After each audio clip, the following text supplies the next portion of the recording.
สวัสดีท่านผู้ชมที่เคารพสบายดีท่านผู้ชมที่เคารพนำท่านผู้ชมเข้าสู่การรายงานข่าวเช้าอรุณใหม่จากห้องข่าวโทรภาพแห่งชาติข่าวเช้าประจำวันอังคารวันที่9มิถุนายน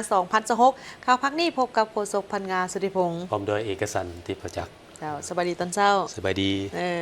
วันนี้มาพบกันในการนำเสนอข่าวเช้าเจ้าแต่ก็เช่นเคยท่านผู้ชมข่าวเช้าในมื้อนี้ยังมีข่าวภายในข่าวต่างประเทศพร้อมด้วยข่าวกีฬามานำเสนอเจ้าหลายมื้อนี้หลายข่าวมื้อที่น่าสนใจนี้มีหลายข่าวเลยทวีตที่พวกเรามาลืมที่พิธีร่วมลงนามเอกสารการร่วมมือลาวจีนในโครงเขตการร่วมมือระหว่างบรรดาองค์การอ้อมข้างศูนย์กลางพรรคของ2พรรคลาวจีนแล้วก็มีเศรษฐกิจเวียกงานการค้าการเงินการลงทุนและเวียกงานอื่นๆในระยะการเยี่ยมยามรัฐกิจสาธารณรัฐประชาชนจีนของเลขาธิการใหญ่ประธานประเทศแห่งสาธารณรัฐประชาธิปไตยประชาชนลาวมาคนของการเยี่ยมยามรัฐกิจสาธารณรัฐประชาชนจีนของสหายทองลุนศรีสุริตเลขาธิการใหญ่คณะบริหารงานศูนย์กลางพรรคประชาชนปฏิบัติลาวประธานประเทศแห่งสาธารณรัฐประชาธิปไตยประชาชนลาวในวันที่5มิถุนายน2026ได้มีการลงนามเอกสารการร่วมมือ2ฝ่ายรวม32ฉบับลงนามเอกสารโดยการเป็นสักขีพยานของเลขาธิการใหญ่ประธานประเทศทองลุนศรีสุริตและเลขาธิการใหญ่ประธานประเทศสีจิ้นผิง13ฉบับประกอบมี 1. สัญญาระหว่างรัฐบาลแห่งสาธารณรัฐประชาธิปไตยประชาชนลาวและรัฐบาลแห่งสาธารณรัฐประชาชนจีนว่าด้วยการยกเว้นวีซ่าสำหรับผู้ถือหนังสือผ่านแดนการทูตราชการหนังสือผ่านแดนทั่วไปที่มีจำกัดวีซ่าทางราชการและหนังสือผ่านแดนเพื่อจุดประสงค์ทางการ 2. บทบันทึกความเข้าใจว่าด้วยการร่วมมือระหว่างคณะจัดตั้งศูนย์กลางพรรคประชาชนปฏิวัติลาวและคณะจัดตั้งศูนย์กลางพรรคคอมมิวนิสต์จีน 3. บทบันทึกความเข้าใจเกี่ยวกับการร่วมมือระหว่างสถาบันการเมืองและการปกครองแห่งชาติลาวและโรงเรียนพรรคศูนย์กลางพรรคคอมมิวนิสต์จีน 4. บทบันทึกความเข้าใจระหว่างคณะกรรมการร่วมมือลาวจีนและคณะพัฒนาและปฏิรูปแห่งชาติจีนเกี่ยวกับการร่วมมือในการพัฒนาอุตสาหกรรมสีเขียว 5. บทบันทึกความเข้าใจเกี่ยวกับโครงการแลกเปลี่ยนผู้นำที่มีพรสวรรค์ด้านวิทยาศาสตร์เทคโนโลยีและนวัตกรรมร่วมกันระหว่างกระทรวงเทคโนโลยีและการสื่อสารลาวและกระทรวงวิทยาศาสตร์และเทคโนโลยีจีน 6. บทบันทึกความเข้าใจระหว่างกระทรวงโยธาธิการและขนส่งลาวและกระทรวงเคหะและพัฒนาตัวเมืองชนบทจีนว่าด้วยการเสริมขยายการร่วมมือในโครงเขตเวียกงานเคหสถานและพัฒนาตัวเมืองชนบท 7. อนุสัญญาว่าด้วยกฎระเบียบว่าด้วยการร่วมมือด้านความปลอดภัยด้านเสบียงอาหารด้านภาษี1แล้ว1เส้นทาง 8. สัญญาว่าด้วยการสร้างตั้งความเป็นหุ้นส่วนผู้ร่วมมือด้านแห่ท่าสีเขียวระหว่างรัฐบาลแห่งสาธารณรัฐประชาธิปไตยประชาชนลาวและรัฐบาลแห่งสาธารณรัฐประชาชนจีน 9. บทบันทึกความเข้าใจว่าด้วยการร่วมมือระหว่างกระทรวงวัฒนธรรมและการท่องเที่ยวสาธารณรัฐประชาธิปไตยประชาชนลาวกับสำนักข่าวสินหัวสาธารณรัฐประชาชนจีน 10. บทบันทึกความเข้าใจว่าด้วยการร่วมมือระหว่างศูนย์กลางชาวหนุ่มประชาชนปฏิบัติลาวและศูนย์กลางชาวหนุ่มคอมมิวนิสต์จีนแต่ปี 2026 หา 2028 11. สัญญาแลกเปลี่ยนสกุลเงิน2ฝ่ายกีบลาวหยวนจีนระหว่างธนาคารประชาชนจีนและธนาคารแห่งสาธารณรัฐประชาธิปไตยประชาชนลาว 12. บทบันทึกความเข้าใจว่าด้วยการลงเลิกการร่วมมือระหว่างคณะโฆษณาโฮมศูนย์กลางพรรคประชาชนปฏิวัติลาวและวิทยุโทรภาพศูนย์กลางจีน 13. สารแลกเปลี่ยนโครงการช่วยเหลือปรับปรุงยกระดับโรงเรียนมิตรภาพวัฒนธรรมลาวจีนโรงเรียนวัฒนธรรมหลัก 67 ของกระทรวงป้องกันความสงบสำหรับเอกสารลงนาม32ฉบับแม่นความเอาโครงเขตการร่วมมือระหว่างบรรดาองค์การอ้อมข้างศูนย์กลางพรรคของ2พรรคลาวจีนเศรษฐกิจการค้าการเงินการลงทุนพลังงานกสิกรรมวัฒนธรรมการพัฒนาทรัพยากรมนุษย์และหนังสือมอบรับบรรดาโครงการช่วยเหลือจากสาธารณรัฐประชาชนจีนโดยตอบสนองตามคำเสื้อเซินของสหายเลมิงฮึงกรรมการองค์การเมืองศูนย์กลางพรรคนายกรัฐมนตรีแห่งสาธารณรัฐสังคมนิยมเวียดนามสหายสอนไซศรีพันดอนกรรมการองค์การเมืองศูนย์กลางพรรคนายกรัฐมนตรีแห่งสาธารณรัฐประชาธิปไตยประชาชนลาวพร้อมด้วยคณะผู้แทนขั้นสูงได้เดินทางไปเยี่ยมยามสาธารณรัฐสังคมนิยมเวียดนามอย่างเป็นทางการ และเข้าร่วมของประชุมเวทีอนาคตอาเซียนครั้งที่ 3 ในระหว่างวันที่ 7 หาวันที่ 9 มิถุนายนนี้วันที่ 7 มิถุนายน 2026 ที่ห้องว่าการรัฐบาลสาธารณรัฐสังคมเวียดนามพิธีต้อนรับอย่างเป็นทางการได้จัดขึ้นอย่างอบอุ่นและสมเกียรติโดยการเข้าร่วมของ2นายกรัฐมนตรีลาวเวียดนามพร้อมด้วยคณะผู้แทนขั้นสูงของทั้งสองฝ่ายจากนั้นสหายสอนไซศรีพันดอนนายกรัฐมนตรีแห่งสาธารณรัฐประชาธิปไตยประชาชนลาวและคณะก็ได้พบปะสองฝ่ายกับสหายเลมิงฮึงนายกรัฐมนตรีแห่งสาธารณรัฐสังคมเวียดนามและคณะในการพบปะกันครั้งนี้ทั้งสองฝ่ายได้แจ้งสภาพการภายใน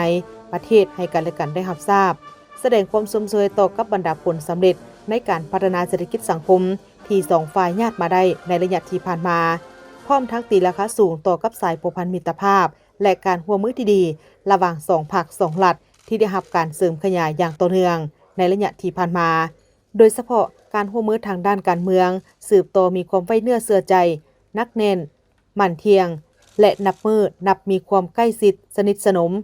เห็นได้จากมีการพบปะแลกเปลี่ยนคณะผู้แทนแต่ขันศูนย์กลางฮอดท้องถิ่นอย่างเป็นปกติอันที่พ้นเรนแม่นสองเลขาธิการใหญ่ประธานประเทศลาวเวียดนามได้สำเร็จการแลกเปลี่ยนเยี่ยมยามรัฐกิจซึ่งกันและกัน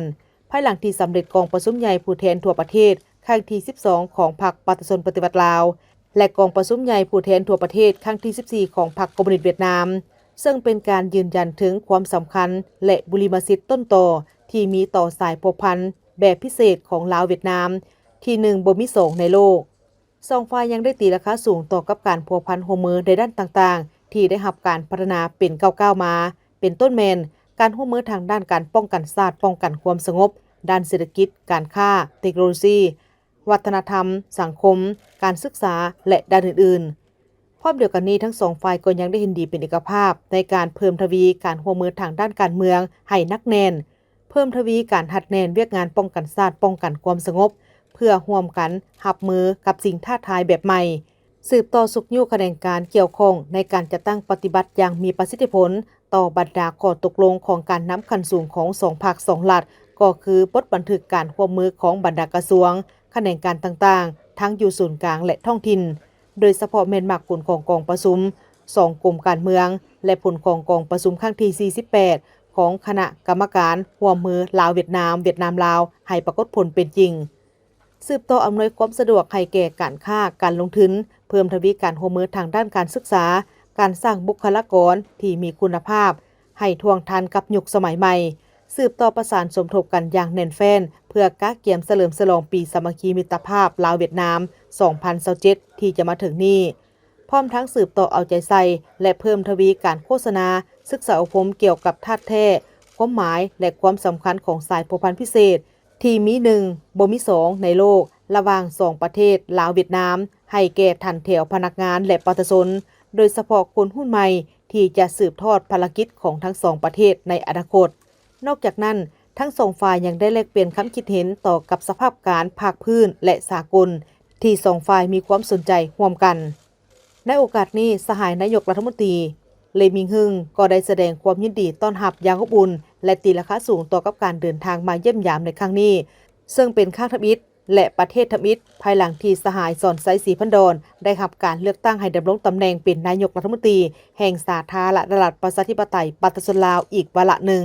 และเป็นการประกอบส่วนอันสำคัญเข้าในการปกปักรักษาเพิ่มพูนคูณสร้างและเสริมขยายสายผูกพันมิตรภาพอันยิ่งใหญ่ความสามัคคีพิเศษการร่วมมือรอบด้านและการเป็นหุ้นส่วนยุทธศาสตร์ระหว่าง2 ภาค 2 รัฐและประชาชน2 ชาติระหว่างเวียดนามลา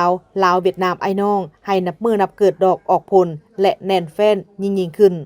ขณะเดียวกันสหายนายกรัฐมนตรีสอนไซศรีพันดอนก็ได้แสดงความขอบใจอย่างลึกซึ้งต่อกับการต้อนรับอย่างอบอุ่นและตีราคาสูงต่อกับการพบปะกันในครั้งนี้ซึ่งเป็นการแสดงให้เห็นถึงการให้ความสำคัญเป็นพิเศษและถือเป็นบุริมสิทธิ์สูงสุดในการปกปักรักษาและเสริมขยายสายผูกพันแบบพิเศษระหว่างลาวเวียดนามลาวที่เป็นมรดกอันล้ำค่ามี1บ่มี2ในโลกที่มั่นคงขนงแกนตลอดกาลนานพร้อมเดียวกันนั้นสหายสอนไซศรีพันดอนยังได้ต่างหน้าให้แก่ภาครัฐบาลและประชาชนลาวบรรดาเผ่าแสดงความรู้บุญคุณอย่างลึกซึ้งมายังภาครัฐและประชาชนเวียดนามไอ้น้อง ที่ย้ำใดก็เคียงบ่าเคียงไหลให้การสนับสนุนและช่วยเหลืออันล้ำค่าทันการและมีประสิทธิผลแก่สาธารณรัฐประชาธิปไตยปฏิรูปลาวมาโดยตลอดพร้อมทั้งแสดงความยกย่อชมเชยต่อกับการเป็นเจ้าภาพจัดกองประชุมเวทีอนาคตอาเซียนของเวียดนามนับแต่ปี 2024 เป็นต้นมาซึ่งประสบผลสำเร็จอย่างจบงามตลอดมาภายหลังที่สำเร็จการพบปะ2นายกรัฐมนตรีลาวเวียดนามก็ได้เข้าร่วมเป็นสักขีพยานในพิธีลงนามเอกสารร่วมมือจำนวน4ฉบับในขงเขตการเงินชนเผ่าและศาสนาการศึกษาคมนาคมและขนส่งในวันเดียวกันสหายสอนไซศรีพันดอนนายกรัฐมนตรีพร้อมด้วยคณะก็ได้ไปวางพวงมาลาที่อนุสาวรีย์ประธานโฮจิมินห์อนุสาวรีย์นักรบนิรนามเวียดนามพร้อมทั้งเข้าร่วมงานเลี้ยงต้อนรับอย่างเป็นทางการเป็นเกียรติจัดโดยสหายเลมิงฮึงนายกรัฐมนตรีแห่งสาธารณรัฐสังคมนิยมเวียดนาม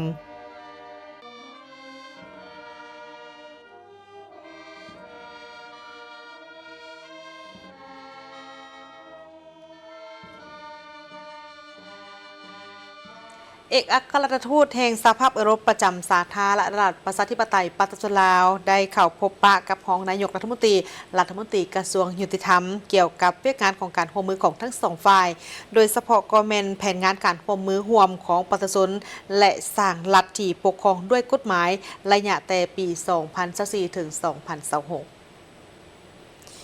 ในท้ายอาทิตย์ที่ผ่านมาที่กระทรวงยุติธรรมทันคำพันธ์พรหมทัศน์รองนายกรัฐมนตรีกระทรวงยุติธรรมได้ต้อนรับการเข้าเยี่ยมคำนับของทานมาร์คกาลาเฮอร์เอกอัครราชทูตแห่งสหภาพยุโรปประจำลาวพร้อมด้วยคณะในโอกาสที่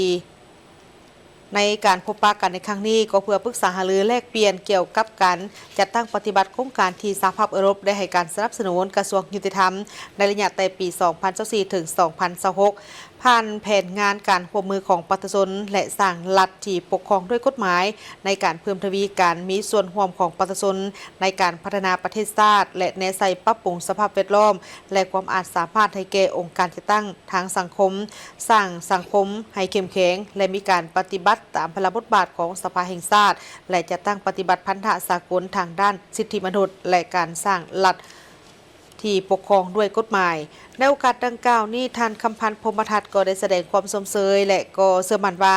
ด้วยประสบการณ์และความมุ่งมั่นของท่านมาร์ค กาลาเฮอร์จะเป็นการประกอบส่วนอย่างตั้งหน้าเข้าในการหัดแน่นและยกระดับสายพัวพันการร่วมมือระหว่างสาธารณรัฐประชาธิปไตยปฏิรูปลาวและสหภาพยุโรปให้นับมือนับแตกดอกออกผลยิ่งขึ้น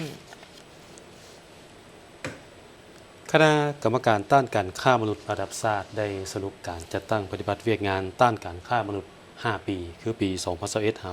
2025 อันพ้นเด่นและแม่นการตัวเหยาะหลอกลวงของกลุ่มคนบ่ดีในรูปแบบต่างๆโดยเฉพาะมันแต่งงานรูปแบบของการแต่งงานเป็นการฆ่ามนุษย์ที่ว่าตัวนี้ก็ผิดตามกฎหมายคือคณะกรรมการต้านการฆ่ามนุษย์ระดับชาติได้สรุปการจัดตั้งปฏิบัติเวียกงานการต้านการฆ่ามนุษย์5 ปีเนาะคือปี 2021 หา 2025 แล้วก็ได้มีการวางทิศทางแผนการ 5 ปีต่อไปคือปี 2026 หา 2030 เพิ่นจัดขึ้นวันที่ 8 มิถุนายน 2026 นี้โดยการให้เกียรติเป็นประธานของท่านคำพันธ์พรหมทัศน์รองนายกรัฐมนตรีกระทรวงยุติธรรมประธานคณะกรรมการต้านการฆ่ามนุษย์ระดับชาติมีคณะกรรมการต้านการฆ่ามนุษย์ระดับชาติคณะกรรมการต้านการฆ่ามนุษย์แขวงนครหลวงเวียงจันทน์และภาคส่วนเกี่ยวข้องเข้าร่วมท่านนางแก้วจันทวิไสรองรัฐมนตรีกระทรวงแรงงานและสวัสดิการสังคมรองประธานคณะกรรมการต้านการฆ่ามนุษย์ระดับชาติได้ให้รู้ว่าสาธารณรัฐประชาธิปไตยประชาชนลาวเป็นประเทศหนึ่งที่ได้รับผลกระทบจากการฆ่ามนุษย์ซึ่งในระยะ5 ปีผ่านมาคือปี 2021 หา 2025 ได้พบเห็นการฆ่ามนุษย์หลายรูปแบบอันพ้นเด่นในปี 2025 แม่นพวกนายหน้าและกลุ่มคนบ่ดีตัวยั่วหลอกลวงเอาหญิงสาวลาวจำนวนหนึ่งไปมั่นหมายและแต่งดองกับคนต่างประเทศโดยบ่ถูกต้องและเป็นการแต่งดองแบบแอบแฝงที่เป็นการฆ่ามนุษย์ถือว่าผิดตามคำประมวลกฎหมายอาญามาตรา 215 การฆ่ามนุษย์สวยไส้สื่อสังคมออนไลน์เสนอค่าดองสูงมีการบังคับปลอมแปลงเอกสารเพิ่มอายุเด็กและการรับจ้างถือพาแทนหรือว่าอุ้มบุญต่อปัญหาดังกล่าวบรรดาข้าราชการที่รับผิดชอบเวียกงานต้านการฆ่ามนุษย์ทุกขั้นได้สุ่มใจการจะตั้งปฏิบัติแผนงานแห่งชาติว่าด้วยการต้านการฆ่ามนุษย์ เข้าสู่เวียกงานตัวจริงนับตั้งแต่ศูนย์กลางลงฮอดท้องถิ่นอย่างกว้างขวางและลึกซึ้งเป็นต้นแมนได้สร้างปรับปรุงกฎหมายนิติกรรมและคู่มือได้สุ่มใส่จัดฝึกอบรมโฆษณาสัมมนาเวียกงานต้านการฆ่ามนุษย์เพื่อสร้างความเข้มแข็งให้แก่พนักงานทั้งภาครัฐที่เกี่ยวข้องนับตั้งแต่ศูนย์กลางฮอดท้องถิ่นนอกนั้นได้โฆษณาด้วยหลายรูปแบบเช่นว่าสปอร์ตโฆษณาสั้นละครสั้นละครยาวข่าวการเคลื่อนไหวเวียกงานต้านการฆ่ามนุษย์รายการความรู้ทางด้านกฎหมายวิทยุสาวนุ่มยุคใหม่โทรภาพกระทรวงป้องกันความสงบวิทยุกระทรวงป้องกันความสงบวิทยุกองทัพประชาชนลาวและการกระจายเสียงผ่านโทรโข่งประจำบ้านนอกจากนี้ยังได้โฆษณาผ่านสื่อสังคมออนไลน์เป็นต้นใน Facebook YouTube TikTok และเผยแพร่ในเว็บไซต์คือในระยะ5ปีผ่านมาได้รับแจ้งความและขึ้นบัญชีเป้าหมายโดยมีคดีทั้งหมด171เรื่องมีผู้ถูกหา379คนหญิง219คน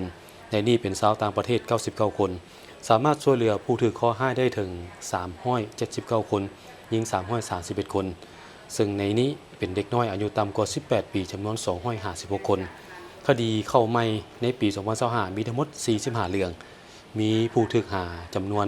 119คนหญิง75คนในนั้นมีชาวต่างประเทศ36คนสามารถกอบกู้และช่วยเหลือผู้ถูกข้อหาได้86คนหญิง80คนเป็นเด็กอายุต่ำกว่า18ปีมีถึง71คนพร้อมนั้นยังได้ให้การช่วยเหลือกลุ่มเสี่ยงและผู้ถูกข้อหาเป็นต้นแมนสถานที่พักเซาสัวขาวแล้วก็มีอาหารเครื่องนุ่งห่มเครื่องใช้สอยอันจำเป็นการปิ้นปัวด้านทางกายบรรบัดฟื้นฟูทางด้านจิตใจตลอดระยะ5ปีผ่านมาสามารถช่วยเหลือและส่งกลับคืนสู่ครอบครัวได้จำนวน295คนเป็นหญิง183คนในนั้นเป็นเด็กน้อยอายุต่ำกว่า18ปีจำนวน209คนพร้อมนั้นก็ได้พัวพันร่วมมือประสานสมทบกับต่างประเทศแขนงการต่างๆทั้งศูนย์กลางและท้องถิ่นโดยได้ร่วมมือ2ฝ่ายลาวเวียดนามลาวจีนลาวไทยและ3ฝ่ายลาวกัมพูชาเวียดนามร่วมกับบรรดาองค์การจัดตั้งสากลและองค์การจัดตั้งที่บ่สังกัดรัฐบาลหรือว่าNGO ในการจัดตั้งปฏิบัติบรรดาโครงการกิจกรรมตามบันทึกตามบทบันทึกความเข้าใจที่2ฝ่ายได้ลงนามร่วมกันได้สำเร็จเป็นอย่างดีคือกองประชุมได้วางทิศทางแผนการใน5ปีต่อหน้าพร้อมการประกอบความคิดความเห็นใส่บทรายงานและทิศทางแก้ไขเพียงงานที่เห็นว่ายังบ่ทันจัดตั้งปฏิบัติได้ตื่มอีกแล้วก็รับฟังการโอ้ล้มจากท่านรองนายกรัฐมนตรีรัฐมนตรีกระทรวงยุติธรรมประธานคณะกรรมการต้านการฆ่ามนุษย์ระดับชาติตื่มอีกประธานคณะกวดการศูนย์กลางภาคองค์การกวดการแห่งรัฐและหัวหน้าองค์การต้านการสอนรัฐบางหลวงศูนย์กลางได้ต้อนรับการเข้าเยี่ยมคำนับของห้องหัวหน้ากรมติดตามกวดการแบบแผนภาครัฐคณะกรรมการกวดการระเบียบวินัยศูนย์กลางพรรคคอมมิวนิสต์จีนคณะกรรมการกวดการรัฐแห่งชาติจีนพร้อมด้วยคณะในโอกาสที่ได้เดินทางมาเยี่ยมยามและเฮ็ดเวียกอยู่สาธารณรัฐประชาธิปไตยปฏิรูปลาวในระหว่างวันที่7ถึงวันที่10มิถุนายน2026นี้ในเมื่อวันที่7มิถุนายน2026สหายวันไซพองสวรรค์กรรมการกรมการเมืองศูนย์กลางภาคคณะเลขาธิการศูนย์กลางภาคประธานคณะกฎการศูนย์กลางภาคองค์การกฎการแห่งรัฐและหัวหน้าองค์การต้านการโซลาร์บางหลวงศูนย์กลางได้ต้อนรับการเข้าเยี่ยมคำนับของสหายนางมาจันหองหัวหน้ากรมติดตามกฎการแบบแผนภาครัฐคณะกรรมการกวดการระเบียบวินัยศูนย์กลางพรรคคอมมิวนิสต์จีนคณะกรรมการกวดการรัฐแห่งชาติจีนพร้อมด้วยคณะในโอกาสดังกล่าวนี้ท่านวันไซพ้องสวรรค์ก็ได้แสดงความยินดีต้อนรับและต่อกับทางคณะเซียวซานที่ได้เดินทางมาเยี่ยมยามและเฮ็ดเวียกอยู่สาธารณรัฐประชาธิปไตยปฏิรูปลาวในครั้งนี้พร้อมทางได้แสดงความขอบใจต่อทางคณะเซียวซานที่ได้ให้เกียรติมาปาฐกถาเอกสารบทเรียนสาธารณรัฐประชาชนจีนเกี่ยวกับสภาพการพันธุ์ขยายและจัดตั้งปฏิบัติจิตใจกฎระเบียบกฎระเบียบ8ข้อของทางศูนย์กลางพรรคคอมมิวนิสต์จีนทัศนะและผลสำเร็จในการสุกยู่การสร้างความปลอดภัยข่าวสะอาดของพรรคและในการต้านการโซลาร์บางหลวงของประเทศจีนให้พนักงานกวดการของคณะกวดการศูนย์กลางพรรคและองค์การกวดการแห่งรัฐบรรดากระทรวงองค์การท้องถิ่นของสาธารณรัฐประชาธิปไตยปฏิรูปลาวและหวังว่าท่านจะนำเอาบทเรียนอันมีคุณค่าของสาธารณรัฐประชาชนจีนมาแบ่งปันให้แก่พนักงานกวดการของสาธารณรัฐประชาธิปไตยปฏิรูปลาวให้ได้รับรู้และเข้าใจและสามารถนำมาหมุนไส้เข้าในการเคลื่อนไหวเวียกงานกวดการของสาธารณรัฐประชาธิปไตยปฏิรูปลาวในต่อหน้าจากนั้นท่านนางมาจันก็ได้แสดงความขอบใจต่อกับสหายวันไซพ้องสวรรค์พร้อมด้วยคณะที่ได้ให้เกียรติต้อนรับคณะ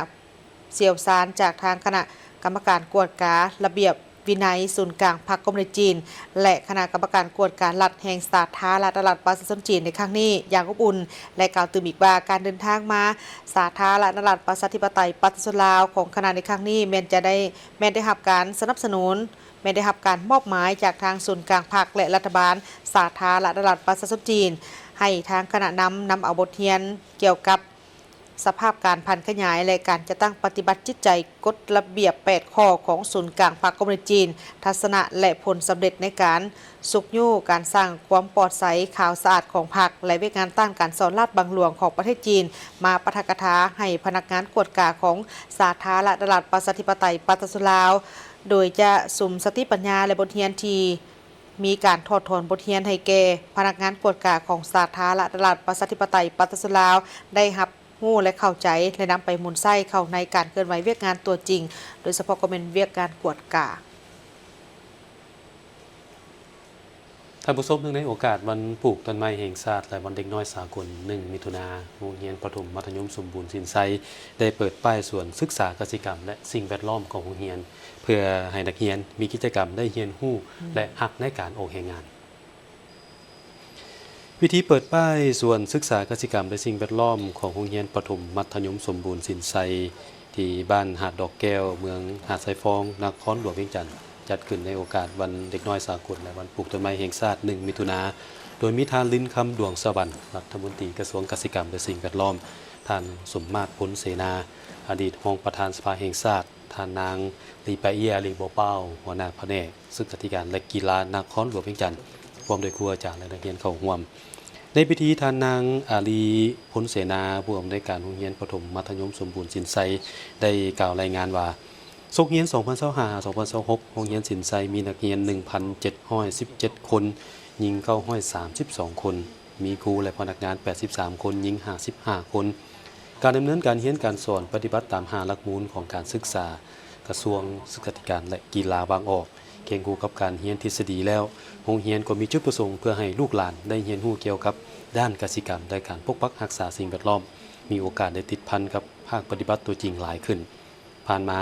โดยภายใต้การชี้นำของคณะนำกระทรวงกสิกรรมและสิ่งแวดล้อมโรงเรียนสินไซได้รับการอนุมัติโครงการเขียวสะอาดงามตาโดยการมีส่วนร่วมของผู้ปกครองและนักเรียนและก็แนวคิด 3R คือลดพรนำไส้และหมุนไส้คืนได้ลงนามเซ็นบทบันทึกร่วมกับกองทุนปกปักรักษาสิ่งแวดล้อมในวันที่ 30 มิถุนายน 2025มีมูลค่า520 ล้านกีบเพื่อประกันให้ได้รับผลตามที่คาดหมายไว้ของโครงการบางออกโรงเรียนจึงได้ริเริ่มสร้างสวนแห่งนี้เพื่อให้กลายเป็นสวนศึกษากสิกรรมและสิ่งแวดล้อมเพื่อให้นักเรียนมีกิจกรรมได้เรียนรู้และฮักการออกแรงงานหรือสามารถนำไปนำใช้ในชีวิตประจำวันอยู่บ้านก็ได้เช่นกันเช่นว่าการเรียนรู้เกี่ยวกับการปลูกฝังโดยนำใช้ฝุ่นชีวภาพฝุ่นบ่มปลอดสารเคมีรู้จักปกปักรักษาสิ่งแวดล้อมโดยนำใช้ใบตองเพื่อลดพรการนำใช้โฟมหรือถุงพลาสติกนักเรียนจะได้รู้จักพืชผลไม้และก็สัตว์เลี้ยงตัวจริงนำพานักเรียนจัดกิจกรรมเรียนรู้ด้านโภชนาการการปรุงแต่งและอื่นๆผลผลิตส่วนหนึ่งก็สามารถตอบสนองให้โรงเรียนโดยเฉพาะเป็นโครงการอาหารเที่ยงของโรงเรียนได้เช่นกันสำหรับโรงเรียนสินไซได้รับรางวัลนิเวศอาเซียนปี 2019 ที่ประเทศกัมพูชาจากนั้นโรงเรียนได้สืบต่อปลูกจิตสำนึกให้นักเรียนมาฮู้จักรักษาสิ่งแวดล้อมเคียงคู่กันนั้นก็ได้นำพานักเรียนเฮ็ดฝุ่นชีวภาพจากเศษผักและเศษอื่นๆส่วนศึกษาแห่งนี้โรงเรียนได้ริเริ่มในปี 2023 เป็นต้นมามีเนื้อที่ทั้งหมด 2 เฮกตาร์ในนั้นมีเนื้อที่นานี่ครึ่งเฮกตาร์เฮ็ดนา2ฤดูปลูกพืชผักปลูกไม้ให้มากและเลี้ยงสัตว์ส่วนกิจกรรมครั้งนี้นอกจากเปิดป้ายสวนศึกษาแล้วยังมีกิจกรรมปลูกไม้ดู2ต้นหมากมี10ต้นและมะกล้วย50ต้นพร้อมนี้ยังนำพานักเรียนเหตุกิจกรรมลงเกี่ยวเข้านาแซงตื่นอีกว่ากิจกรรมตัวนี้นี่เป็นกิจกรรมที่ดีหลายเนาะนอกจากจะเป็นการส่งเสริมบรรดาน้องๆนักเรียนให้เรียนรู้เกี่ยวกับการเกษตรแล้วก็ยังช่วยเว้าเรื่องของการช่วยกันในการปลูกจิตสำนึกเรื่องของการรักษาสิ่งแวดล้อมสมเป็นโรงเรียนตัวแบบเนาะแม่นละ มาต่อด้วยข่าวทางคณะรับผิดชอบโครงการเฮียนฮู้และความเท่าเทียมประเมินผลของการจัดตั้งปฏิบัติเวียกงานและการกำหนดทิศทางเพื่อให้การจัดตั้งปฏิบัติบรรดากิจกรรมให้บรรลุผลสำเร็จตามแผนที่วางไว้กองประชุมการร่วมมือเฮ็ดเวียกเพื่อติดตามและสุขโยการจัดตั้งปฏิบัติกิจกรรมโครงการกองทุนร่วมมือสากลเพื่อการศึกษาระยะ 3 ของโครงการเฮียนฮู้และความเท่าเทียมซึ่งจัดขึ้นในเมื่อวันที่ 8 มิถุนายน 2026 ที่นครหลวงเวียงจันทน์โดยการเข้าร่วมของท่านปริญญาเอกนางดาลาวรกิติพันธ์รองรัฐมนตรีกระทรวงศึกษาธิการและกีฬาและท่านนางเวียงสมัยสริธิราชเจ้าหน้าที่อาวุโสประจำห้องการธนาคารโลกพร้อมด้วยภาคส่วนที่เกี่ยวข้องกองประชุมในครั้งนี้แม้นมีความหมายสำคัญเพราะเป็นการดำเนินเวียกงานร่วมกันระหว่างคณะเสี่ยวซานจากธนาคารโลกและหน่วยงานคุ้มครองในการจะตั้งปฏิบัติโครงการทุกหน่วยงานเพื่อสุขโยติตาเบิงถึงความคืบหน้าผลสำเร็จในการจะตั้งปฏิบัติเวียกงานที่ได้ตกลงเห็นดีกันกับธนาคารทิศทางและปรับปรุงการแก้ไขเพื่อเฮ็ดใดเฮ็ดให้การจะตั้งปฏิบัติบรรดากิจกรรมนี้ให้บรรลุผลสำเร็จตามคาดหมายก็คือแผนการที่วางไว้โดยเฉพาะนั้นก็แม่นเพื่อเป็นการประเมินและสุขโยช่วยเหลือการจะตั้งปฏิบัติบรรดาโครงการนับตั้งแต่การมาสุขโยช่วยเหลือการจะตั้งปฏิบัติครั้งล่าสุดในเดือนธันวาคมปี 2025 ที่ผ่านมา โดยเล็งทบทวนและประเมินบรรดาหน้าเวียกต่างๆเป็นต้นก็แม่นประเมินและสุขโยการจะตั้งปฏิบัติบรรดากิจกรรมต่างๆของโครงการที่ได้มีการตกลงร่วมกันในการมาสุขโยติดตามและสนับสนุนโครงการในเดือนธันวาคม2025 ที่ผ่านมาติดตามผลสำเร็จและความคืบหน้าในการจัดตั้งปฏิบัติบรรดาหน้าเวียกและกิจกรรมที่เป็นบุริมสิทธิ์สำคัญของโครงการทั้งหมดทบทวนถึงความคืบหน้าของการจัดตั้งปฏิบัติโครงการระยะที่ผ่านมาจนถึงเดือนมิถุนายนของปี 2026 นี้เพื่อให้การจัดตั้งปฏิบัติสอดคล้องกับมรรคผลที่ได้รับพร้อมทั้งเป็นการปรับปรุงและพัฒนาเวียกงานต่างๆของโครงการในปัจจุบันและในต่อหน้าติดตามและสุขโยการเบิกจ่ายทางด้านการเงินของโครงการตามองค์ประกอบย่อยต่างๆนับตั้งแต่มือที่ได้เริ่มต้นจนมาถึงปัจจุบันนี้รวมถึงการคาดคะเนอัตราการเบิกจ่ายนำไส้งบประมาณของโครงการนับแต่นี้ไปจนถึงเดือนธันวาคมปี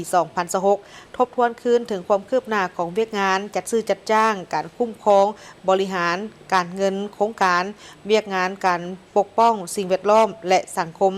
และเวียกงานการติดตามและประเมินผลของโครงการติดตามผลของการจัดตั้งปฏิบัติแผนประจำปี 2026 ของโครงการและเวียกงานอื่นๆที่มีความจำเป็นเติมอีกต่อที่เรื่องการสอบสิ่งสั้นม .4 ม เจ้า .7 นครหลวงเฮานี่2025 2026นี่นะมีนักเรียนนี่เกือบ 20,000 คนพุ่นเด้ เพิ่มขึ้น ทั้ง2ม .4 ม .7 ก็ถือว่าจำนวนถือว่าสูงเจ้าตามที่เพิ่นแจ้งมานี่ม .4 นี่จะมีทั้งหมดนี่ 12,000 กว่าคนส่วนว่าม .7 นี่ประมาณ 9,000 กว่าคนเนาะแต่จะสอบสิ่งในอาทิตย์นี้สำหรับ อาทิตย์นี้เลย ม .4 ม .4 ส่วนว่าม .7 มันจะเป็นวันที่ 17 หาวันที่ 19 มิถุนายน เดี๋ยวนี้ถือว่าเล็งพอสมควรสำหรับ แม่นละ น้องๆ แม่น เพราะก่อนหน้านี้ในอาทิตย์2 อาทิตย์ให้หลังนั่นก็เป็นการสอบสิ่งสำหรับชั้นประถมนี่ แม่น ป แล้ว .5 เจ้า คือพิธีเปิดการสอบสิ่งจบสั้นมัธยมศึกษาตอนต้นม .4 และมัธยมศึกษาตอนปลายม .7 เป็นจัดขึ้นในวันที่ 8 มิถุนายน 2026 ที่นครหลวงเวียงจันทน์ภายใต้การเป็นประธานของท่านบุญเพ็งศรีสนาวงศ์พรประธานคณะกวดกาพรรคองค์การกวดการัฐนครหลวงเวียงจันทน์มีท่านนางลีไปเอียลีบ่เป้าหัวหน้าแผนกศึกษาธิการและกีฬานครหลวงเวียงจันทน์ต่างหน้าองค์การศึกษากีฬาเก้าตัวเมืองพร้อมด้วยพนักงานครูอาจารย์และนักเรียนเข้าร่วม ท่านนางลีปะเอียลีบ่เป้าได้รายงานเกี่ยวกับการกระเกี่ยมสอบสิ่งจบสั้นสายสามัญศึกษาม.4 และม.7 ประจำทรงเรียน 2025-2026 โดยสังรวมให้ฮู้ว่าทั่วนครหลวงเวียงจันทน์มีนักเรียนมัธยมศึกษาทั้งหมด206 แห่งในนั้นมีโรงเรียนเอกชน99 แห่งสั้นม.4 มี184 แห่งเพิ่มขึ้น5แห่งจ้ะแล้วก็มีสั้นม.7 นี่มี123 แห่งเพิ่มขึ้น5แห่งเช่นกันคือในทรงเรียน 2025-2026 นี้การสอบเสียงสั้นม .4 ทั่วนครหลวงเวียงจันทน์มีนักเรียนเข้าสอบเสียงทั้งหมด 12,616 คนเป็นหญิง 6,303 คนมีศูนย์สอบเสียง30ศูนย์มี581ห้องสอบเสียงเฉลี่ยห้องละ20-25 คนบ่แออัดหลายเนาะพอดีงามมี5วิชาสอบเสียงคือวิชาคณิตศาสตร์ภาษาลาววรรณคดีวิทยาศาสตร์ธรรมศาสตร์วิทยาศาสตร์สังคมและภาษาอังกฤษมีกรรมการย้ำห้อง 1,192 คนจะเริ่มสอบเสียงในวันที่10-12 มิถุนายนนี้อาทิตย์นี้เนาะ เอาใจช่วยน้องๆเนาะ เจ้าส่วนม.7นี่เพิ่นแจ้งมามี24ศูนย์สอบเสียงมีนักเรียนสอบเสียงทั้งหมด 9,296 คนหญิงนี่มัน 4,901 คนมี447ห้องสอบเสียงเฉลี่ยห้องหนึงก็ประมาณ20-23 คนนะมีกรรมการยามห้องเสียง 1,244 คนมี5วิชาสอบเสียงคือคณิตศาสตร์ภาษาลาววรรณคดีกลุ่มวิทยาศาสตร์ธรรมศาสตร์กลุ่มวิทยาศาสตร์สังคมและภาษาอังกฤษจะสอบเสียงระหว่างวันที่17-19 มิถุนายนอาทิตย์หน้า โอ้ สำหรับม ในอาทิตย์หน้า .7 อาทิตย์ห หลั น้า งจากที่สอบสิ่งสัตว์ม .4 ในอาทิตย์นี้ แม่น สำเร็จ แล้ว ก็สิเป็นต่อไป จ้ะ ก็เป็นอาทิตย์ต่อไป แม่ มัน น แล้ว สิ่งม .7 แล้วเนาะ แม่นพร้อมนั้นเพิ่นก็ได้แต่งตั้งคณะกรรมการลงสุกยู่แนะนำให้แก่นักเรียนทั้งสั้นม .4 และม .7 เนาะเพื่อสุกยู่กระบวนการเรียนการสอนและจัดตั้งบำรุงแนใส่ผลสำเร็จการสอบสิ่งสามารถบรรลุได้ตามคาดหมาย แผนการที่เพิ่นวางไว้นี่ก็เป็นว่าจะให้ประสบผลสำเร็จหลายที่สุดแหละเนาะ ครับ สำคัญเลยแม่นนี่แหละสั้นม .7 เพราะว่าเป็นปีสุดท้าย แม่น เป็นปีปิดท้ายอีหลีสำหรับการเรียนสั้นสายสามัญ แม่น จากนี้ไปก็จะต่อเข้าสู่สายวิชาชีพ ถูกต้อง สายวิชาเฉพาะแล้วได้เนาะก็ขอเอาใจช่วยถ้าว่าเบิ่งบทเรียน ระยะนี้หนักๆนิดนึงเด้ แต่ต้องคุมเข้มจักหน่อยเนาะ บำรุงแดคือเพิ่นบอกกันแหละ แม่แหละ อาจารย์มันก็สิบำรุงอะนะติวตื้มหั่นแหละเนาะา ทบทวนคืน แม่น บทเรียนที่เรียนมาเนาะมาเบิ่งที่ข่าวนี้ต่อกับภารกิจของการกอบกู้ หรือว่าการซอกค้นเอาผู้ที่ยังติดข้างอยู่ภายในถ้ำของบ้านพันไซเมืองลองแจ้งแขวงไซสมบูรณ์ ซึ่งคือดังเขาฮู้แล้วว่ายังเหลือ2คนที่ยังบ่ทันค้นพบเทื่อเนาะและทางคณะกรรมการคุ้มครองภัยพิบัติของทางแขวงไซสมบูรณ์พร้อมด้วยภาคส่วนที่เกี่ยวข้องเพิ่นก็ได้ออกมาแถลงข่าวอย่างเป็นทางการต่อสาธารณชนให้ทราบว่าภารกิจของการซอกค้นและช่วยเหลือผู้ที่ประสบภัยที่ยังติดข้างอยู่ภายในถ้ำจำนวน2คนอยู่เขตบ้านพันไซของเมืองลองแจ้งแขวงไซสมบูรณ์นั่นแม่นได้มีการประกาศยุติการปฏิบัติงานลงแล้วในมื้อวันที่ 6 มิถุนายน 2026 นี้เหตุผลหลักก็เป็นเนื่องมาจากสภาพแวดล้อมก็คือดินฟ้าอากาศบ่เอื้ออำนวย เจ้าก่อนอื่นขอเฮียนการนำผักลัดพนักงานทหารตำรวจนักธุรกิจผู้ประกอบการตลอดฮอดพ่อแม่ประชาชนที่นับถือและฮักแพงข้าพเจ้าต่างหน้าให้แก่คณะพักคณะกรรมการปกครองแขวงไซสมบูรณ์ในนามประธานคณะกรรมการคุ้มครองภัยพิบัติขั้นแขวงขอแถลงข่าวเกี่ยวกับภารกิจการค้นหาผู้ประสบภัยที่ติดค้างอยู่ในถ้ำเขตบ้านพันไซเมืองลงแจ้งแขวงไซสมบูรณ์ซึ่งเริ่มปฏิบัติงานมาแต่วันที่22 พฤษภาคม 2026เวียงงานการค้นหาเพื่อกอบกู้เอาผู้ประสบภัยก็ถือว่าครั้งนี้แมนบนพื้นฐานความเป็นห่วงเป็นใยความเอาใจใส่จากการนำภาครัฐทุกภาคส่วนเนาะตลอดศูนย์กลางลงฮอดท้องถิ่นจึงได้สร้างเงื่อนไขเอื้ออำนวยความสะดวกเพื่อการรับการสนับสนุนการช่วยเหลือจากทุกภาคส่วนเข้ามาร่วมในการช่วยเหลือการปฏิบัติงานในครั้งนี้ฉะนั้นภารกิจครั้งนี้พวกเราได้รับการสนับสนุนช่วยเหลือทางด้านพาหนะเทคนิควัตถุอุปกรณ์บทเรียนประสบการณ์ของบุคลากรจากภาคส่วนต่างๆเป็นต้นแมนสมาคมอาสาเพื่อประชาชนลาวสมาคมใจถึงใจมูลนิธิสายใจลาวหน่วยกู้ภัยจริงใจหน่วยกู้ภัยนครหลวงหน่วยกู้ภัยนาคน้อยนอกจากนั้นพวกเขาจึงได้รับการสนับสนุนการช่วยเหลือเพื่อเขามาช่วยเหลือในการกอบกู้ผู้ประสบภัยครั้งนี้โดยเฉพาะต้นโตในเบื้องต้นก็เป็นทีมงานหน่วยกู้ภัยจากราชอาณาจักรไทยเนาะซึ่งมี3ภาคส่วนคือสมาคมกู้ภัยจากเมตตาธรรมแล้วก็สมาคมสายทานและสมาคมบึงการโศกกามได้ให้การสนับสนุนเข้ามาช่วยเหลือแล้วนอกจากนั้นก็พวกเขาก็ได้รับการช่วยเหลือจากสมาคมนักดำน้ำถ้ำลบเนาะซึ่งรวมมี7ประเทศคือประเทศไทยประเทศอินโดนีเซียมาเลเซียญี่ปุ่นออสเตรเลียฟินแลนด์และประเทศฝรั่งเศสเนาะเข้ามาให้การสนับสนุนในการปฏิบัติงานในครั้งนี้ทีมงานกู้ภัยจากหลายภาคส่วนเนาะก็ได้มีการประสานสมทบเนาะปรึกษาหารือและกำหนดแผนการเคลื่อนไหวซึ่งได้ประเมินจากข้อมูลตัวจริงและการประเมินสถานการณ์ตัวจริงเนาะจากนั้นก็ได้ดำเนินการจะตั้งปฏิบัติในการกู้ภัยและตกมาฮอดวันที่27เดือนพฤษภาคม 2026นี้เนาะก็ถือว่าสามารถค้นพบผู้ประสบภัยได้5คนเนาะและปัจจุบันก็ถือว่าได้เอามาดำเนินการรักษาฟื้นฟูสุขภาพเป็นปัวสุขภาพแล้วมาฮอดปัจจุบันทั้ง5คนก็ถือว่าสุขภาพแข็งแรงเป็นปกติภายหลังที่ค้นพบ5คนนั้นแล้วเนาะทางทีมงานกู้ภัยและการจะตั้งทุกภาคส่วนของพวกเฮาก็ยังได้สืบต่อแผนการในการซอกค้นอีก2คนที่ยังติดค้างอยู่ในถ้ำ มาถึงวันที่ 6 นี้เนาะอิงใส่สภาพการตัวจริงเห็นว่ามีหลายปรากฏการณ์เป็นปัญหาที่พาให้มันมีความยุ่งยากในการซอกหาเนาะเป็นต้นแมนอันนึงแมนสภาพดินฟ้าอากาศก็บ่อำนวยมีฝนตกหลายอยู่ในบริเวณดังกล่าวนี้เนาะถึงว่าแม่นพวกเขาจะได้มีการเร่งสูบน้ำแต่ก็ปรากฏว่าระดับน้ำก็บ่ลดลงเท่าที่ควรนอกจากนั้นก็อิงใส่การวิเคราะห์ของเชี่ยวชาญทางด้านธรณีศาสตร์ของทีมงานกู้ภัย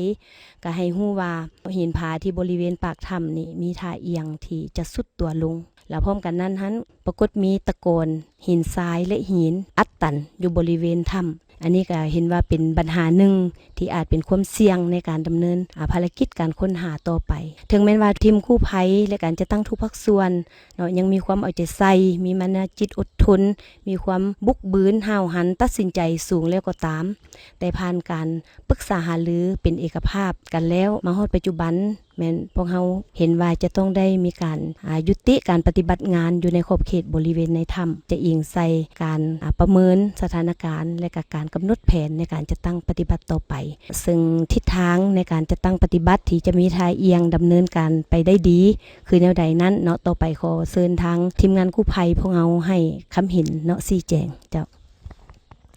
ครับ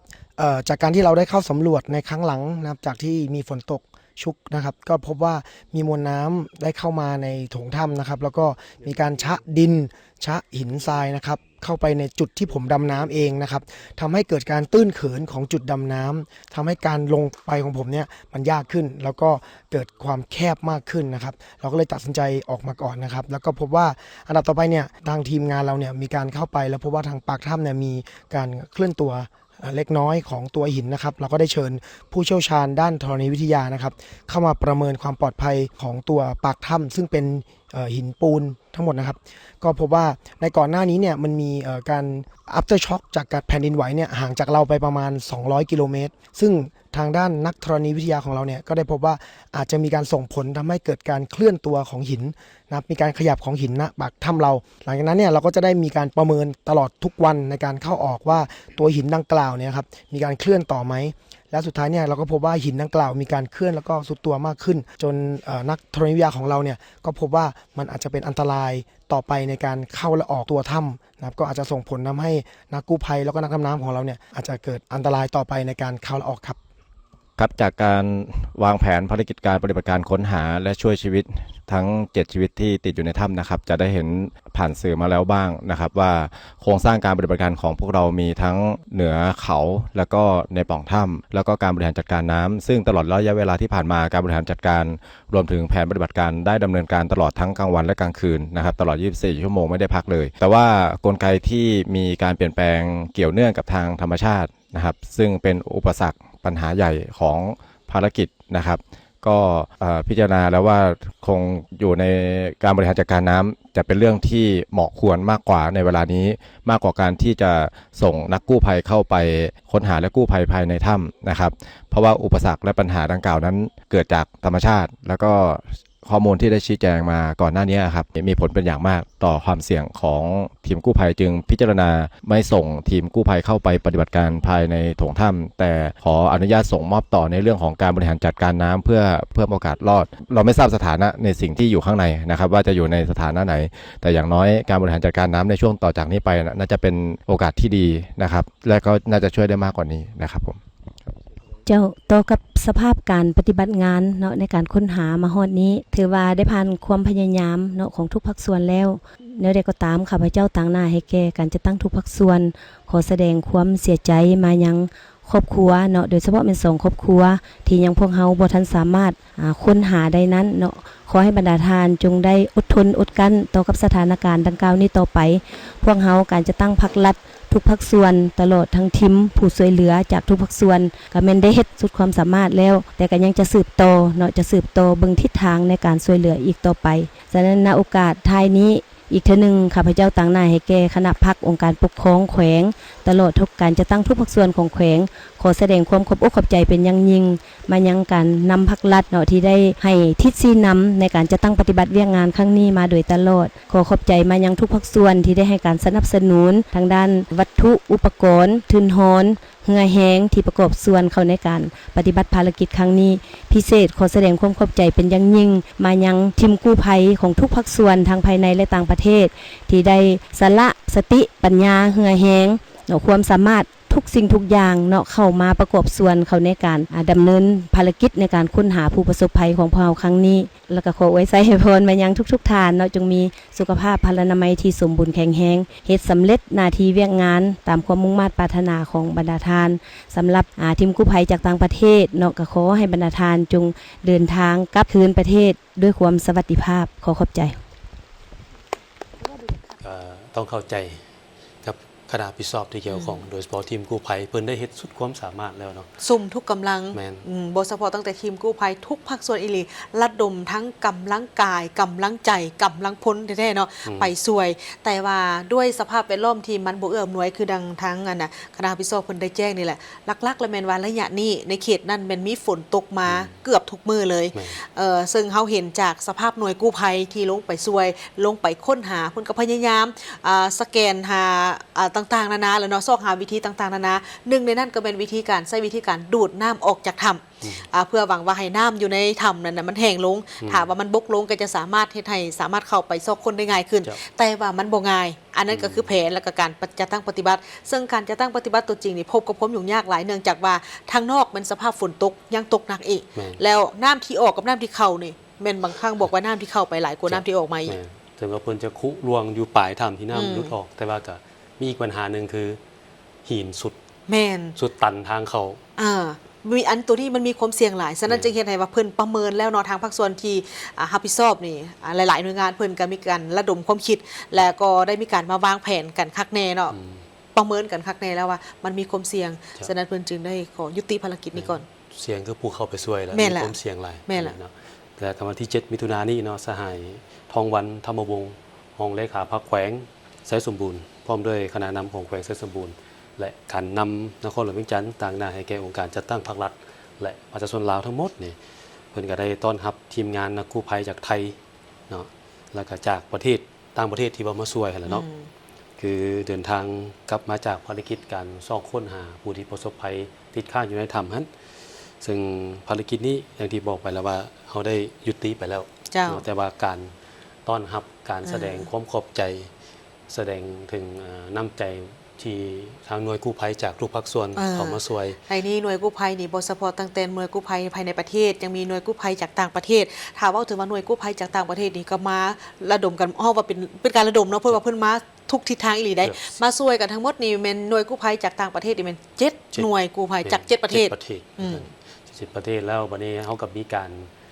มอบใบย่องย้อ เจ้า เนาะเป็นเกียรติคุณ แล้วก็มีการมัดคอต่อแขนตามประเพณีเขา ตาม แห ป ละ ระเพณีลาว เจ้าพวกเขากับมีข่าวนี้มานำเสนอถึง คือภายหลังที่ภารกิจซอกค้นและช่วยเหลือผู้ประสบภัยที่ยังติดข้างในถ้ำจำนวน 2 คนอยู่เขตบ้านปันไซเมืองล่องแจ้งแขวงไซสมบูรณ์ได้ถูกปฏิบัติได้ประกาศยุติการปฏิบัติอย่างเป็นทางการ หลังจากที่ทุกฝ่ายได้สุ่มทุกสติปัญญาและกำลังแห้งใจเข้าในการปฏิบัติหน้าที่กับสุดความสามารถแล้วเนาะเต็มไปด้วยความสามัคคีเพื่อแสดงถึงความรู้บุญคุณการย่องย้อสรรเสริญและยกย่องเชิดชูเกียรติอันสูงส่งต่อกับความเสียสละความกล้าหาญและความเป็นมืออาชีพของทีมผู้เชี่ยวชาญดำน้ำจากทุกภาคส่วนนั่นแหละทั้งลาวทั้งต่างประเทศที่ได้ร่วมแรงร่วมใจกันปฏิบัติหน้าที่สุดกำลังเนาะผ่านอุปสรรคและความเสี่ยงต่างๆจนสามารถช่วยเหลือผู้ประสบภัยออกมาได้อย่างปลอดภัย5 คนนั้นก็มาแสดงให้เห็นถึงผลงานอันใหญ่หลวงและมีความหมายด้านมนุษยธรรมอย่างลึกซึ้งโอกาสนี้สหายห้องเลขาพรรคแขวงพร้อมคณะนำของแขวงได้ต่างหน้าให้ประชาชนแขวงไซสมบูรณ์ได้ให้การต้อนรับอนุอุ่นพร้อมทั้งแสดงความขอบใจอย่างจริงใจและซุ่มเซยอย่างสุดซึ้งต่อน้ำใจมนุษยธรรมอันสูงส่งความเสียสละและความพยายามของทีมกู้ภัยทางภายในและต่างประเทศเนาะทางมาทั้งหมดนี่เป็น7 ประเทศด้วยกันเนาะ7 ประเทศด้วยกันมาสวยในเทื่อนี้ก็ขอให้ทุกท่านนี่เดินทางด้วยความสวัสดิภาพเนาะแล้วก็ขอขอบใจยิ่งๆที่อุทิศให้แห้งเข้าในภารกิจครั้งนี้จนได้รับผลสำเร็จเนาะให้เดินทางเพื่อเดินทางกลับตั้งแต่วันที่ 8 มิถุนาจริงเดินทางวันที่7เนาะวันอาทิตย์แล้วมาฮอด นครหลวงนี่ส่วนหนึ่งก็มาพักก่อนก่อนจะเดินทางกลับด้วยยนต์หรือว่าเดินทางกลับด้วยรถ เจ้าเพราะว่าบรรดาหน่วยกู้ภัยต่างๆนี่ก็เป็นมาจากหลายประเทศเด้ จ้ะ เนาะการเดินทางก็สิแตกต่างกันท่านผู้ชมและนอกจากนั้นทางด้านการนำของทางแขวงไซสมบูรณ์ก็ได้มีการปฏิบัติการย่องย้ออย่างสมเกียรติต่อกับทีมผู้เชี่ยวชาญดำน้ำในถ้ำและทีมกู้ภัยที่ปฏิบัติภารกิจในการช่วยเหลือผู้ที่ติดค้างอยู่ภายในถ้ำของเมืองหลงแจ้งแขวงไซสมบูรณ์พิธีมอบใบย่องย้อคันรัฐบาลและคันแขวงให้กับทางทีมผู้เชี่ยวชาญดำน้ำในถ้ำพร้อมด้วยทีมกู้ภัยทางภายในและต่างประเทศซึ่งที่ได้ผ่านเข้ามาในการปฏิบัติการค้นหาซอกค้นและก็ช่วยเหลือผู้ที่ประสบภัยที่ติดข้างอยู่ภายในถ้ำอยู่ที่บ้านพันไซของเมืองหลงแจ้งแขวงไซสมบูรณ์จัดขึ้นอย่างสมเกียรติในแรงของวันที่ 6 มิถุนายนที่ผ่านมาอยู่ที่สโมสรของกองบัญชาการทหารเมืองหลงแจ้งโดยการเข้าร่วมของท่านพลอยคำหุงบุญยวงเลขาพรรคแขวงประธานสภาประชาชนแขวงไซสมบูรณ์พร้อมด้วยคณะนำของแขวงการนำเมืองหลงแจ้งและภาคส่วนที่เกี่ยวข้องเข้าร่วมในนี้ใบย่องย้อคันรัฐบาลให้เกียรติมอบโดยแม่นท่านพลอยคำหุงบุญยวง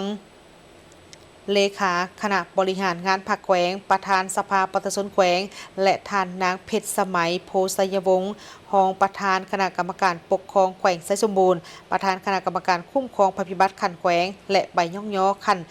แขวงไซสมบูรณ์ให้เกียรติมอบโดยท่านบุญพ้องคำมณีวงศ์เลขาคณะบริหารงานพรรคเมืองหลงแจ้งการมอบในครั้งนี้ก็เพื่อเป็นการแสดงถึงความรู้บุญคุณย่องย้อสรรเสริญและยกย่องเชิดชูเกียรติอันสูงส่งต่อกับความเสียสละความกล้าหาญและความเป็นมืออาชีพของทีมผู้เชี่ยวชาญดำน้ำในถ้ำทีมกู้ภัยจากทุกภาคส่วนทางภายในและต่างประเทศที่ได้ร่วมแรงร่วมใจในการปฏิบัติหน้าที่อย่างตั้งหน้าฝ่าฟันอุปสรรคและความเสี่ยงต่างๆจนสามารถช่วยเหลือผู้ประสบภัยออกมาได้อย่างปลอดภัยซึ่งถือได้ว่าเป็นผลงานอันใหญ่หลวงและมีความหมายทางด้านมนุษยธรรมอย่างลึกซึ้งจากนั้นก็มีพิธีบายสีสู่ขวัญให้กับทางทีมผู้เชี่ยวชาญดำน้ำในถ้ำและทีมกู้ภัยตามฮีตของประเพณีเพื่อเรียกขวัญเพื่อเป็นการเรียกขวัญให้กลับมาอยู่กับเนื้อกับตัวปัดเป่าสิ่งที่บ่ดีต่างๆจากการปฏิบัติภารกิจในครั้งนี้ให้หมดไป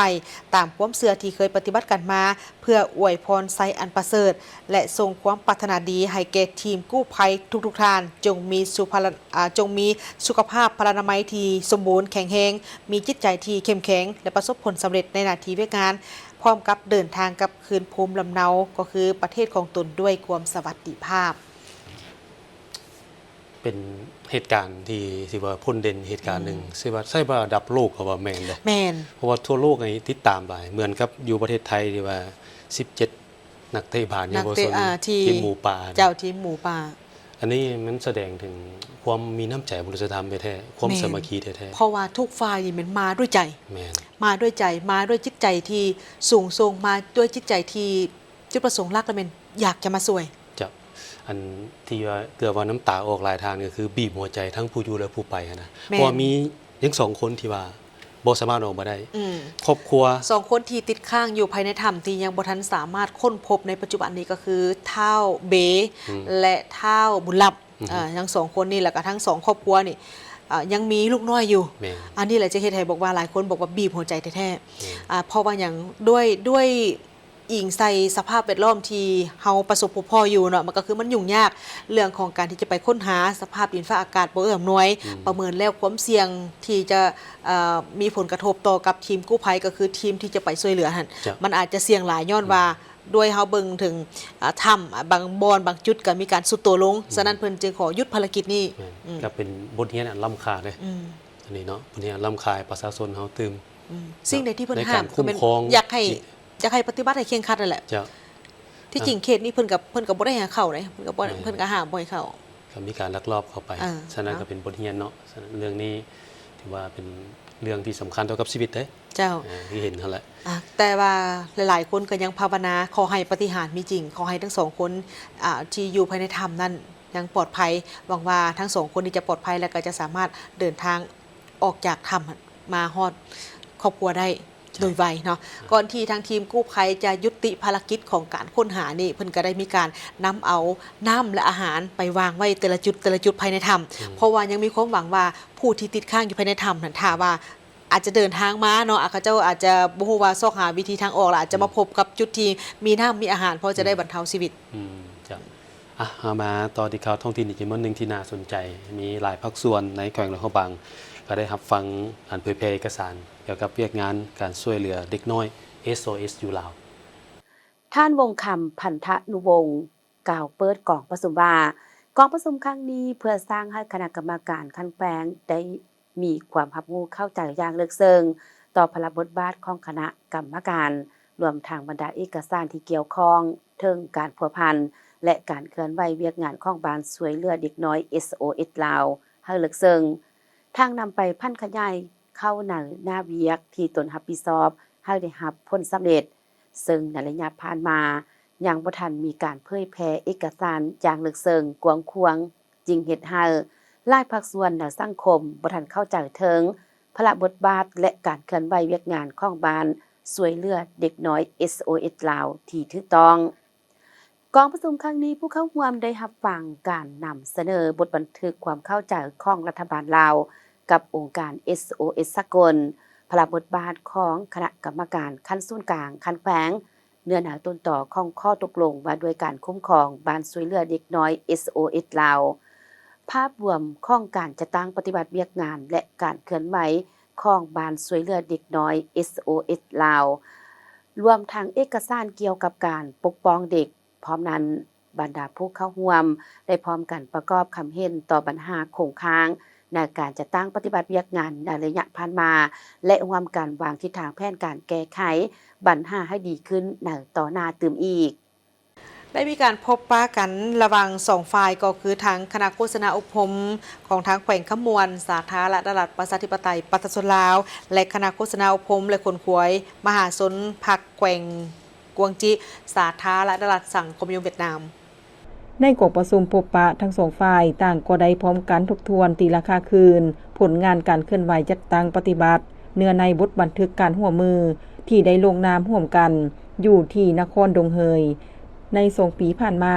พร้อมกันนั้นยังได้รายงานเกี่ยวกับสภาพที่ตั้งจุดพิเศษและเงื่อนไขถ่ายเหงในการพัฒนาเศรษฐกิจสังคมตลอดถึงด้านรายรับงบประมาณและการพัฒนาปรับปรุงโครงสร้างการจัดตั้งในโครงข่ายการเมืองให้แก่กันได้รับทราบโดยสังเขปในโอกาสเดียวกันนั้นทั้งสองฝ่ายยังได้ลงเลิกแลกเปลี่ยนคำคิดคำเห็นในด้านวิชาการเป็นต้นแม่นด้านการตอบโต้ปัญหาหางเสียงสังคมทางสื่อออนไลน์การโฆษณาเผยแพร่เสื่อมซึมเอกสารบันสำคัญของพรรคของชาติและปัญหาอื่นๆที่ติดพันกับการเคลื่อนไหวจัดตั้งปฏิบัติเวียกงานวิชาเฉพาะคงเขตโฆษณาทั้งสองฝ่ายมีความเห็นดีเป็นเอกภาพในการสืบต่อพัวพันหัวมือในต่อหน้าคือสืบต่อประสานสมทบในเวียกงานเผยแพร่โฆษณาเกี่ยวกับสายพัวพันมิตรภาพความสามัคคีแบบพิเศษมูลเสือของ2 พรรค2 รัฐความสามัคคีฮักเพลงแบบพิเศษระหว่างคณะพรรคและประชาชน2 แขวงพิเศษแม่นสายพัวพันมิตรภาพการร่วมมือระหว่างคณะโฆษณาอบรมแขวงขมวนและคณะโฆษณาศึกษาและคนขวยมหาชนภาคแขวงกวงจีโดยประสานสมทบคัดเลือกเอาเอกสารและสิ่งพิมพ์ต่างๆเพื่อนำมาแปลเป็นเอกสารในการเผยแพร่โฆษณาร่วมมือพัฒนาผลิตภัณฑ์ที่ให้ข้อมูลข่าวสารและเผยแพร่โฆษณาในแขวงขมวนและแขวงกวงจีดำเนินการค้นคว้าเพื่อเป็นเสนาธิการเผยแพร่โฆษณาวันสร้างตั้งสายพัวพันการทูตลาวเวียดนามและวันสนธิสัญญามิตรภาพและการร่วมมือลาวเวียดนามสืบต่อเพิ่มทวีและเปลี่ยนข้อมูลข่าวสารบทเรียนเวียกงานการจัดตั้งสีนามคุ้มครองและการเคลื่อนไหววิชาเฉพาะในโครงข่ายเวียกงานเผยแพร่โฆษณาอบรมและโฆษณาศึกษาอย่างเป็นปกติคณะโฆษณาศึกษาและคนขวยมหาชนภาคแขวงกวงจีจะเป็นเจ้าภาพจัดตั้งกองประชุมแลกเปลี่ยนบทเรียนในการเฮ็ดเวียกร่วมกันเป็นเกียรติลงนามเซ็นบทบันทึกการร่วมมือในครั้งนี้ฝ่ายแขวงขมวนลงนามโดยสหายนวลตาเกียวนาวงศ์กรรมการพรรคแขวงหัวหน้าคณะโฆษณาอบรมแขวงขมวนฝ่ายแขวงกวงจีลงนามโดยสหายเจือนอันนิ่ง กรรมการประจำพรรคแขวงหัวหน้าคณะโฆษณาศึกษาและคนขวยมหาชนพรรคแขวงกวงจี โดยมีคณะผู้แทนทั้งสองฝ่ายเข้าร่วมเป็นสักขีพยาน ในโอกาสดังกล่าว หัวหน้าคณะผู้แทนทั้งสองฝ่ายยังได้มอบของขวัญที่ระลึกให้แก่กันและกันตื่มอีก จบการรายงานข่าวเช้าแต่เพียงเท่านี้เองขอบใจที่บัตรทานให้เกียรติติดตามรับชมข่าว แล้วพบกันได้ใหม่ในการรายงานข่าวภาคต่อไป ส่วนข่าวเช้าในมื้อนี้ทั้งโฆษกทั้งสองพร้อมกับทีมงานลาท่านผู้ชมไปด้วยเวลาเพียงเท่านี้ สบายดี สบายดี